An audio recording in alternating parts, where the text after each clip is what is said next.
Hi guys, welcome to my Prismatic Bridge deck tech video. The Prismatic Bridge is a legendary enchantment for white, blue, black, red, green, so that's one of every color. It says, at the beginning of your upkeep, reveal cards from the top of your library until you reveal a creature or planeswalker card.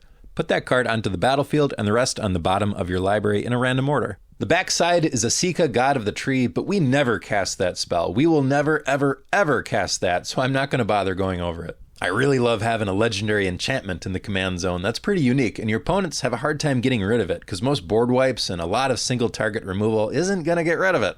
I'm calling this deck Charming Stacks. Stacks because all of our creatures have stacks abilities, or they stop your opponents from doing things that they want to do. And charms, which are the spells that have multiple modes. They're modal cards. Choose one or choose two. This is a great strategy for this deck because the deck only needs a small handful of high impact creatures. We aren't playing any creatures that don't have a big impact on the game. No mana dorks, nothing like that. This leaves a lot of space open for the charms. There's actually 22 of them in the deck, which is nuts. And because of the modal nature of charms, this deck can handle just about any problem that comes up. So very quickly, we're going to go over the mana base and the ramp in this deck. I totally understand if you want to go more budget with it, but this is how I have it built for maximum competitiveness. We want to get the bridge out as soon as possible, so ramping and color fixing is key. All the fetch lands, plus the shock lands and a few triomes. You don't want to overdo it on the triomes because they come in tapped and it slows you down. The all-star ramp card in the deck is Chromatic Lantern. It's a 3-mana artifact with lands you control have tap, add 1 mana of any color to your mana pool. This is great for fetch lands. Fetch lands don't normally tap for any mana. This way you don't have to sacrifice them. Ideally, the rest of the ramp should be kept at 2 mana because that's faster and we're trying to get the bridge out fast. The next best card is Farseek. For 1 and a green, it says, search your library for a plains, island, swamp, or mountain card and put it onto the battlefield tap. Cards like this usually specify basic land, but this one doesn't, neither do the next couple, so just keep in mind that you can get the shock lands and the triomes with these. Nature's Lore and 3 visits. Functionally identical cards. For 1 and a green, search your library for a forest card, put it on the battlefield. Believe it or not, this deck does not run Soul Ring. It's my only deck, I think, without Soul Ring, but this deck is so color intensive between the bridge and the charms. This would be a good time to talk about Scroll Rack. It's an artifact for 2 mana. It has pay 1, tap. Choose any number of cards in your hand and set those cards aside. Put an equal number of cards from the top of your library into your hand. Then put the cards set aside in this way on top of your library in any order. This card is okay, but when you combine it with 10 fetch lands, it gets really good. If you crack a fetch land after doing this, you don't draw those cards again because you get to shuffle your library. It's especially good in this deck because a lot of our creatures have pretty high mana and you might not be able to cast them. Alright, once we got the bridge in play, let's see what we can flip off the top of the deck. We've got Jin-Gitaxias, Progress Tyrant. Whenever you cast an artifact, instant, or sorcery spell, copy that spell. You may choose new targets for the copy. This ability only triggers once each turn. And whenever an opponent casts an artifact, instant, or sorcery spell, counter that spell. This ability triggers only once each turn. I'm going to go ahead and say this is the best creature in the deck. It stops your opponents from getting rid of the bridge, and it makes a lot of other things really hard for them. It's the perfect example of what we want from our creatures. Creatures that stop your opponents from doing something and is a big beater. Copying your charms is really awesome too and fun, but do keep in mind that the copies are going to retain the same choice that you had made with the original. Elish Norn, Grand Cenobite, that's probably the second best one. It has Vigilance, and other creatures you control get +2/+2. Creatures your opponents control get -2/-2. Yikes. This deck wins with the combination of stopping your opponents from doing everything and winning in combat, and this helps with both of those. Kills your opponent's creatures and helps your creatures get through. Jin-Gitaxias, Core Augur. It has Flash, and at the beginning of your end step, draw 7 cards. Each opponent's maximum hand size is reduced by 7. Yeah, you're going to be real popular with this one. The card advantage here is crazy. If it makes it around the table once, you're probably getting a 15 card advantage over your opponents between drawing cards and making them discard. Keeps your hand full of charms too, which is awesome. Stormtide Leviathan. It has Island Walk, and all lands are islands in addition to their other types. Creatures without flying or Island Walk can't attack. This one can be hit or miss, but on the whole, it is worse for your opponents than it is for you. Plus, this is a big unblockable creature, basically.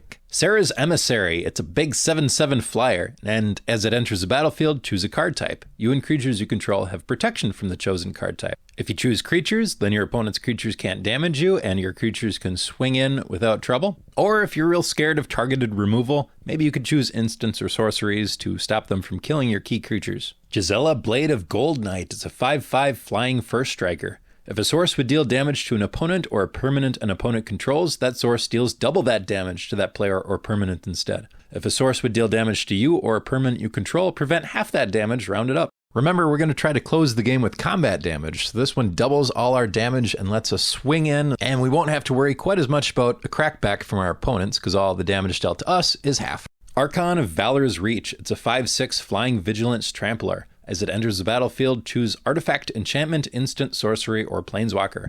Players can't cast spells of the chosen type. I usually go for Sorcery to stop board wipes. But choosing Instant is good to weed out most of the targeted removal, and choosing Artifact or Enchantment is great against certain decks. Pursued Whale is an 8/8 with, when it enters the battlefield, each opponent creates a 1/1 red pirate creature token with, this creature can't block, and creatures you control attack each combat if able. Also, spells your opponents cast that target Pursued Whale cost 3 more to cast. This is surprisingly good and annoying for your opponents. Your creatures are going to be very big, and their creatures are basically goated, so they kind of have to attack each other, because if they swing at you, their creatures are probably going to die. It also leaves them with no blockers, which is what we need because we're swinging in for that combat win. Sphinx of the Second Sun. I'm going to give this one the funnest card in the deck award. This is a 6/6 flyer with, at the beginning of your post-combat main phase, you get an additional beginning phase after this phase.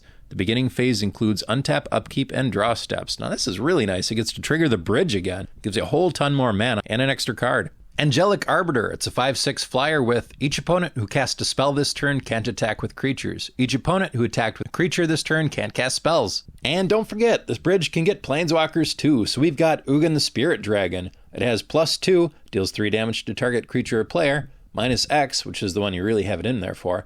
Exile each permanent with converted mana cost X or less that's 1 or more colors. Sometimes you need to just -7 and exile everything, bridge included.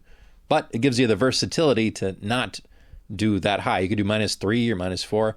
Anyway, -10, you gain 7 life, draw 7 cards, and put up to 7 permanent cards from your hand onto the battlefield. Really good. Those are the key creatures of the deck, but if I owned them, I would also include Vorinclex Voice of Hunger and Void Winnower. 2 more cards your opponents are going to hate.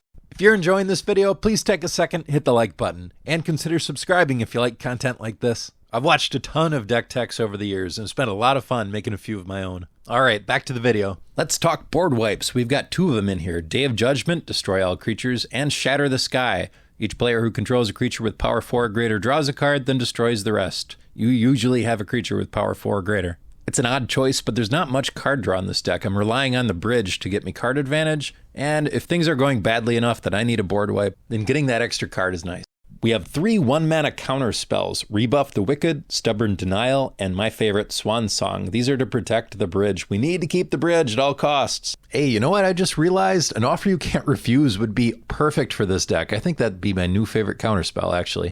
Mana Drain is also especially good in this deck, despite the double blue, which makes it hard to cast, but on your next turn, it lets you cast one of your big fat creatures as a backup plan if it's stuck in your hand and you don't have the mana to cast it. On to the charms. Okay, for charms, we're looking for instants only because we want to respond to what's going on your opponent's turn. A lot of these charms can save the bridge or save one of your creatures or do other useful things on their turn. We want low mana costs so that we always know we have enough mana to cast what we need. We want to be able to cast 2 in a turn cycle if we need to. We're prioritizing counter spells and stuff that gives indestructibility, anything that saves our bridge, or next best thing saves our creatures. Boros Charm is very handy. Choose 1, deals 4 damage to target player. Permanents you control gain indestructible till end of turn. Target creature gains double strike till end of turn. Usually it's mode 2 we want, but the versatility is what makes it nice. Teamer Charm. Target creature you control gets +1/+1 till end of turn. It fights target creature you don't control. Counter target spell unless its controller pays 3, or creatures with power 3 or less can't block this turn. This one's great. It's a soft counter spell. It can be a kill spell, kind of, or it can help you close out the game in combat. Izzet Charm. Counter target non-creature spell unless its controller pays 2, or deals 2 damage to target creature, or draw 2 cards, then discard 2 cards. It's kind of medium on everything. The counter spell is not the best in the world, doesn't counter everything, but usually it's the non-creatures you want to counter anyways. Golgari Charm is quite good. All creatures get -1/-1 till end of a turn, or destroy target enchantment, or regenerate each creature you control. The last mode is the best, but the others all come in handy too. Silumgar's Command. At a pretty steep 5 mana, choose 2, counter target non-creature spell. Return target permanent to its owner's hand. Target creature gets -3/-3 until end of turn. Destroy target planeswalker. So, bad on mana cost, but pretty good on versatility. Dromar's Charm. You gain 5 life, or counter target spell, or target creature gets -2/-2 till end of turn. 90% of the time you're going to be countering target spell, but the extra versatility is only upside. Obscura Charm. Return target multicolor permanent card with mana value 3 or less from your graveyard to the battlefield, which is pretty useless. Counter target instant or sorcery spell. Destroy target creature or planeswalker with mana value 3 or less. Bant Charm. Destroy target artifact, put target creature on the bottom of its owner's library, or counter target spell. This one's really good. Dawn Charm. Prevent all combat damage that would be dealt this turn, regenerate target creature, or counter target spell that targets you. Decisive Denial is an honorary charm. Choose one. Target creature you control fights target creature you don't control, or counter target non-creature spell unless its controller pays 3. Mystic Confluence. For 5 mana, choose 3. You may choose the same mode more than once. Counter target spell unless its controller pays 3. Return target creature to its owner's hand. Draw a card. The next few are good, they're versatile, but they're not quite as good because they can't protect the bridge or your creatures in the same way. Prismatic Command. Choose 2. Deals 2 damage to any target. Target player draws 2 cards, then discards 2 cards. Target player creates a treasure token. Destroy target artifact. I underestimated how good the treasure token thing was. It helps ramp out the bridge faster, helps get it out if you've already lost it once. It doesn't protect, but it's surprisingly decent. Naya Charm. Deals 3 damage to target creature. Return target card in a graveyard to its owner's hand, or tap all creatures target player controls. Returning a card from graveyard to hand can be really good. Get one of your bombs back late in the game. Also, tapping all your opponent's creatures can help swing in for the win. I'll put the rest up on the screen. They're Croesus' Charm, Sultai Charm, Orzhov Charm, Treva's Charm, Abzan Charm, Riveter's Charm, Quandrix Command, and Lorehold Command. They're all decent in their own right, but these are the pile that I would cut from when better things come out, and I'm looking forward to it. Now, I've had this deck since the card released, and I've played it a lot of times. And with all my decks, I'm always trying to make changes, make them a little bit better. This is the first deck I've had that I've went through multiple revisions trying to make it worse because it is too reliable and is too mean. As it is, it wins over 50% of games. I usually wind up being the arch enemy. I've got a couple more cards I want to talk about, but first let's talk about the cards I took out because they are too powerful or too mean. I cut all cards with Annihilator. You start swinging in this deck on turn 5, possibly the God Hand even sooner than that, and it just sucks getting Annihilator forward like immediately. You're out of the game. Anything that blows up lands. This deck is awesome with Armageddon because you can blow up their lands, but you keep the bridge out, and you don't need your lands anymore. You just get bomb creatures every turn, and they can't stop you. And Obliterate and Jockelhops, they both destroy all artifacts, creatures, and lands, but notably they don't destroy enchantments. So your bridge stays out and you just keep getting value off it. They can pretty much concede after this, but it's just a real feel-bad thing. It's not how I want to play the game.